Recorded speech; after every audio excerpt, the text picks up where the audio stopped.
Hi friends, ഞാൻ ഇന്നിവിടെ ഉണ്ടാക്കാൻ പോകുന്നത് കോല റൈസ് വെച്ച് പെട്ടെന്ന് ചോറ് എങ്ങനെ തയ്യാറാക്കി എടുക്കുക എന്നുള്ള റെസിപ്പിയാണ്. അപ്പോൾ ഇതെങ്ങനെയാണ് ഉണ്ടാക്കുന്നത് നോക്കാം.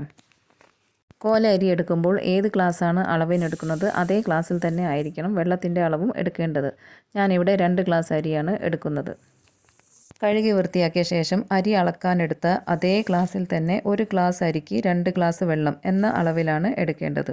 ഞാനിവിടെ എടുത്തത് 2 ഗ്ലാസ് അരിയാണ്. അതുകൊണ്ട് 4 ഗ്ലാസ് വെള്ളം അരിയിലേക്ക് ഒഴിച്ച് കൊടുക്കുന്നുണ്ട്. കുക്കർ അടച്ച് തീ ഓണാക്കി ഹൈ ഫ്ലെയിമിൽ 2 വിസിൽ വരുന്നതുവരെ വെക്കാം.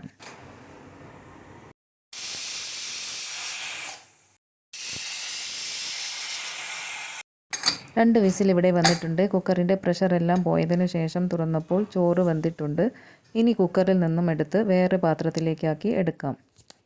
ഈ ചോറ് ചൂടോടെ കഴിക്കണമെന്നുണ്ടെങ്കിൽ സ്റ്റീമർ എടുത്ത് ചോറ് കൊള്ളാവുന്ന പാത്രത്തിലാക്കി തീ ഓണാക്കി കുറച്ച് നേരം വെച്ച് ആവി വരുമ്പോൾ തുറക്കാതെ തന്നെ തീ ഓഫാക്കിയ ശേഷം സെർവ് ചെയ്യുമ്പോൾ മാത്രം എടുക്കാവുന്നതാണ്.